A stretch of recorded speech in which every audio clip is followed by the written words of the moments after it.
अगर आपको इंग्लिश अच्छे से बोलना सीखना है तो आपको अपनी वोकैबुलरी को भी बहुत स्ट्रांग बनाना होगा और वर्ड्स को सिर्फ रटना नहीं होगा बल्कि उनको किस तरह से यूज किया जाए सेंटेंसेस में, ये देखना होगा। आज के इस वीडियो में मैं आपके लिए जो वर्ड्स लेके आया हूं वो आपकी डे टू डे कॉन्वर्सेशंस के लिए बहुत ही ज्यादा इंपॉर्टेंट है। Words like pacifist, saviour, categorically, egoist, on behalf of, for, on the spot, quite often, after all, ardent.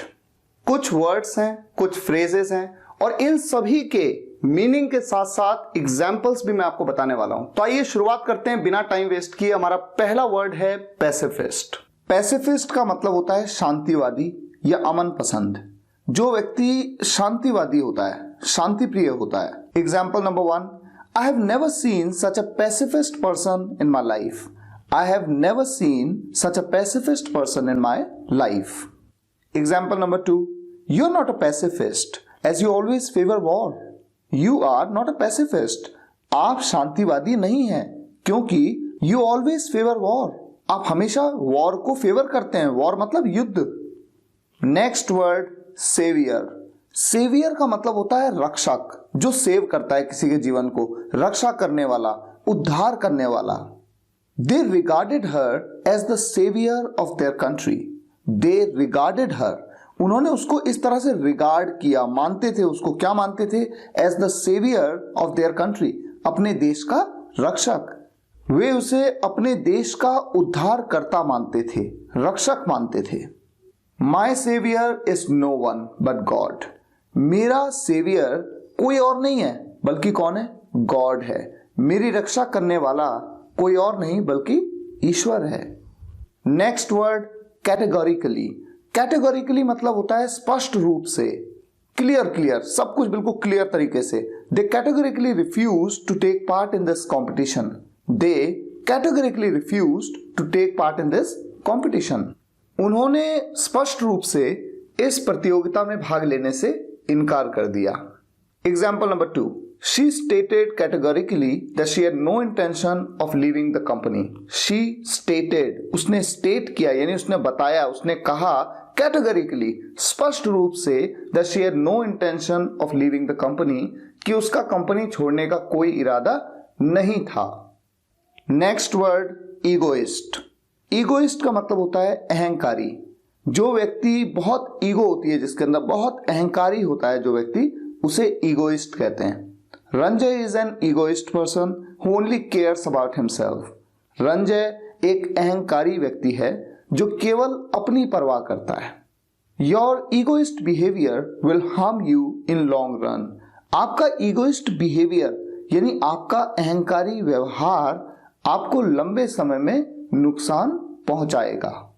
Next, on behalf of या वंस बिहाफ। अभी मैं आपको एग्जांपल्स में समझाता हूं। इसका मतलब होता है की ओर से या की तरफ से। एग्जाम्पल देखिए, I am writing to you on my brother's behalf. या तो ऐसे कह दूं या फिर I am writing to you on behalf of my brother. तो यहां पर ऑन बिहाफ ऑफ भी हो सकता है या फिर वंस बिहाफ, माई ब्रदर्स बिहाफ। हिंदी में इस सेंटेंस का मतलब बनेगा, मैं अपने भाई की ओर से आपको लिख रहा हूं। मैं अपने भाई की ओर से यानी भाई की तरफ से आपको लिख रहा हूं। Next example, I apologise to you on my family's behalf. या फिर मैं कह सकता हूं, I apologise to you on behalf of my family. तो वंस बिहाफ या ऑन बिहाफ ऑफ दोनों तरीके से बोला जा सकता है। इसका हिंदी में मीनिंग है, मैं अपने परिवार की तरफ से आपसे माफी मांगता हूं। Next word FORE, for. For मतलब होता है सामने। स्पेलिंग इसकी थोड़ा सा अलग है, वैसे इसको बोलने का तरीका बिल्कुल वही है जो FOR को बोला जाता है, for. Example number 1, 34 cases of corona virus have come to the fore so far. Corona virus के 34 मामले अब तक सामने आ चुके हैं। कम टू द फॉर, सामने आना। This issue came to the fore in 1990। यह मुद्दा 1990 में सामने आया। Next phrase, on the spot. On the spot का मतलब होता है मौके पर ही। He retaliated him on the spot. Retaliate का मतलब होता है जवाब देना, करारा जवाब देना, मुंह तोड़ जवाब देना। उसने मौके पर ही उसका मुंह तोड़ जवाब दिया। He must be arrested on the spot as he is a big criminal. He must be arrested on the spot as he is a big criminal. उसे मौके पर ही गिरफ्तार किया जाना चाहिए क्योंकि वह एक बड़ा अपराधी है, क्रिमिनल है। He answered all the questions on the spot. उसने सभी सवालों के जवाब मौके पर ही दे दिए। हमारा नेक्स्ट वर्ड है क्वाइट ऑफन। ये एक एडवर्ब फ्रेज है जिसका मतलब होता है अक्सर। He meets me quite often. वो मुझसे अक्सर मिलता है। He used to visit my house quite often during his Delhi visit.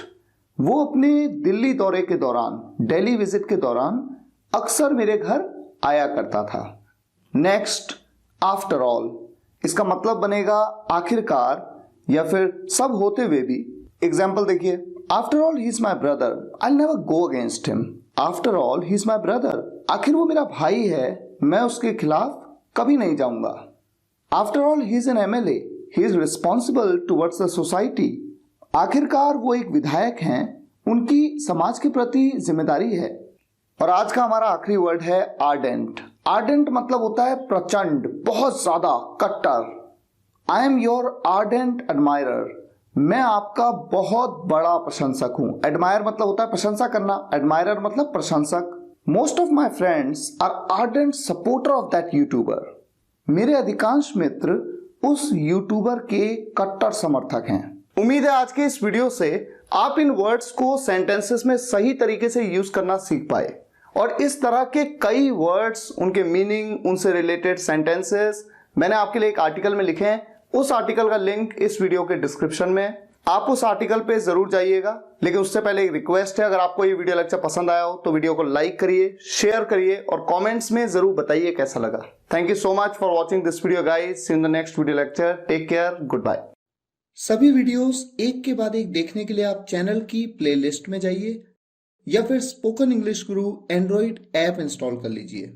आप चाहे तो कंप्लीट कोर्स किट भी मंगवा सकते हैं जिसमें मेरी सभी बुक्स हैं और साथ ही लेसन वाइज वीडियोस की पेन ड्राइव भी। विजिट करिए मेरी वेबसाइट www.spokenenglish.guru।